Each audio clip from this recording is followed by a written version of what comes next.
Hey guys, I pulled over the side of the road here because I wanted to discuss something that I don't really have time to do sitting in front of a computer. I don't get that much computer time lately.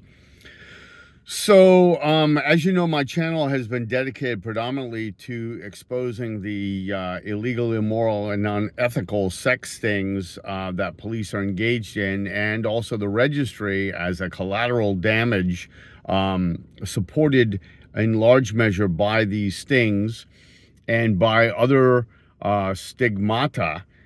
The third thing that any sex offense causes, with including scapegoating and including making people pariahs for life, whether they did something or they didn't do something, and not allowing a mistake to go beyond into some kind of healing, but rather making it a permanent mark in somebody's character and development, as things like other crimes like grand larceny is not. And so to that end, I want to point out something today about an article that Mary sent me, sent a bunch of people, and I was one, and thank you, Mary, you know who you are, talking about a particular doctor who is speaking about pedophilia and how it is a psychiatric disorder, and maybe we ought to start viewing it as we view, or as we now view alcoholism and drug abuse, where we hammered people and put them in prison for long prison terms, etc., and maybe start viewing them as somebody who we need to concentrate on and try to make into somebody who is happy with what they do. Two takeaway quotes from what I'm gonna put down below here. One is that any pedophiles that he has spoken to, this doctor that he has treated, not one of them wanted to continue to have a relationship with children, that they were drawn inexplicably to children, and they were not particularly proud of this. The second thing that he points out is that a number of people who are convicted of a crime against a minor, somebody under the age of 13 in this case, the definition of pedophile, that there is no real comprehensive treatment for this, and that we really need to do much more research instead of casting away people and throwing them out. I've talked about this on my site.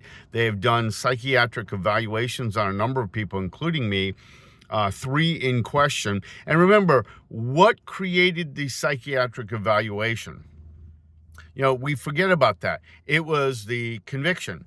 And what created the conviction? A police officer who had a history of lying and a prosecution that liked to be known on re-election times as tough on sex criminals.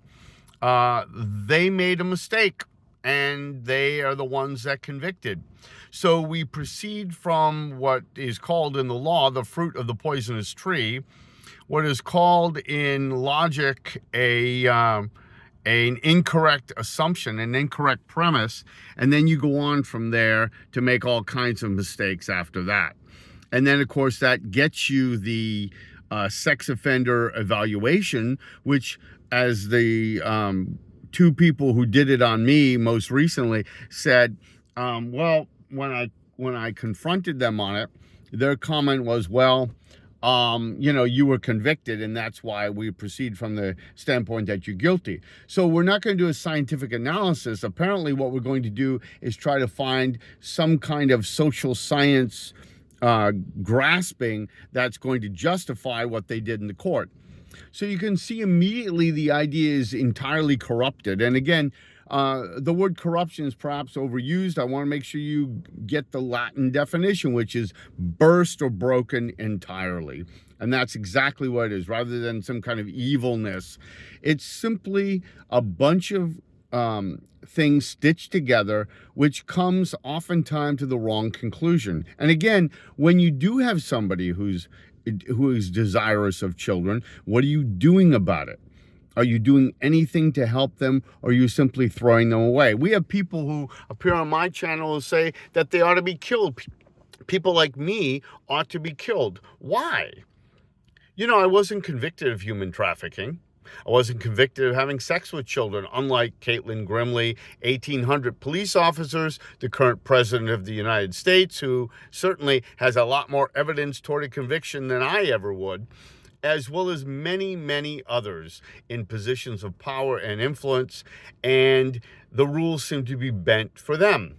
So, you know, how seriously are we taking this when we let people who really hurt children off and people who don't hurt children or have any kind of a predilection toward it, never indicated any interest in it, or were pushed, pressured, coerced, persuaded in these elaborate police schemes until finally they say, okay, and then, aha, they're gotten.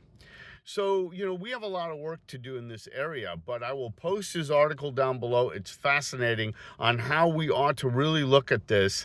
And, you know, again, for those of you who don't want to think very deeply and want to start casting stones, it's pretty telling where you come down on it. And we have always had people like you. Maybe we need to fix you. Since the time of the Salem witch trials, we can go all the way back to ancient Greece and ancient Babylon. There were always people who wanted to cast stones first and cast somebody out. We can look through the Bible for excellent examples of that, only to find out later how wrong they were. The Christian Savior was one of them, cast out, destroyed on false information. So this is nothing new. And maybe those people are what need to be fixed, along with the other people who they claim are broken and are irredeemable.